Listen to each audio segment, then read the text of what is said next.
Have you ever checked ISI mark on your bottle or hallmark on your gold? This isn't just the symbol, but the trust of 1.4 billion Indians. But have you ever wondered how life looks in the agency that make these rules? This isn't just a government internship, but this is defining the standards and quality for the entire nation. In this video, we'll be diving into Bureau of Indian Standards with Nishant from NIT Hamirpur, and we'll know his experience as an intern.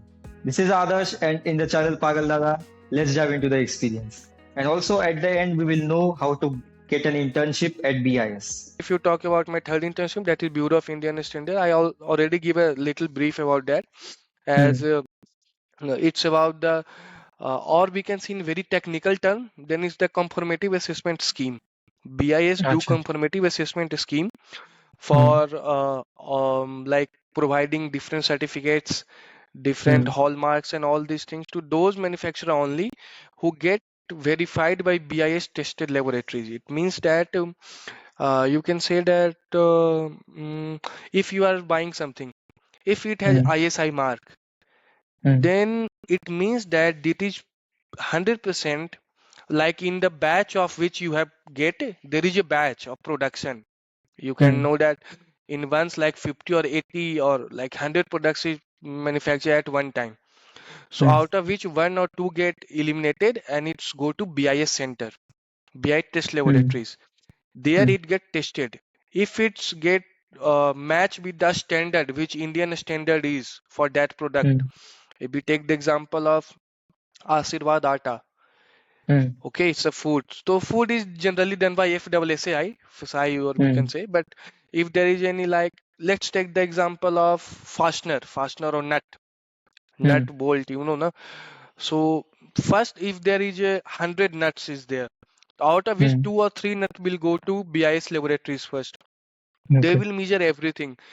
Its a strength, how much load it can bear. What is the shear loading capacity of that? Is it safe, is standardized or not? So everything for M10 and M25, M35, M.5, all these things are measured first. If it verified, then only it can sell in the market. And we got that product. So that's what the BIS job is. So I did several visits there, like 10 visits I have done. 10 visits means I have went to 10 different companies by the under of BIS officer as a BIS intern, or we can say BIS officer. And there my aim was to like collect some of the products, do conformative assessment scheme. That conformative assessment means like I have to verify all their licenses well functioning or not. Because in any ISI mark, there is a CML number also. If you see any ISI mark, there inside that there is a CML number. It's a long number of 12 or 14 digits. If you verify it from BIS app and it's showing that license is running, then only it's they have allowed to manufacture those projects.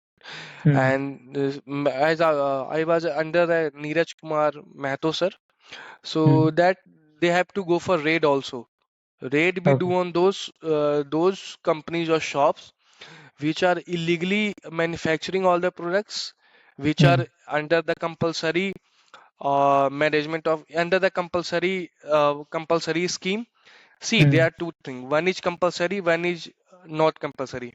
Some products which are compulsory, like plywood. If plywood has no ISI mark, then it should not be allowed to sell in India. Like IS 303, IS 710. These are the IS standard for plywood. So like their rate is for those companies who are manufacturing plywood but not using BIS certification, because they are just selling anything which has low quality, but customer has not the good knowledge of standards. So how will he check that this is the good ply or that's the bad ply? So ISI mark plays a major role here. So that's what all my intern regarding all these three places. So guys, that's the wrap of Nishant's internship experience at BIS. If you are also planning to do an internship at BIS, you need to follow certain steps. BIS often collaborates with specific universities known as MOU universities. So do check if your institution has already an existing partnership with BIS. Other than that, you have to search on the career section of BIS official site. Coming to eligibility, it is certainly above 75% of aggregate required. And in certain situations, it's above 80% as well. If you talk about stipend is usually 20,000 for 4 weeks, that is for 28 days, or we can say for 1 month. Also, there are certain forms and documents which need to be submitted, which you can find on the BIS portal. Along with that, you will also be requiring the permission from your HOD. So check out the description box for BIS official websites, career sections, and for the entire application process. Comment down if you have any doubts regarding the internship process, and check out the channel for more such videos. Thanks for watching.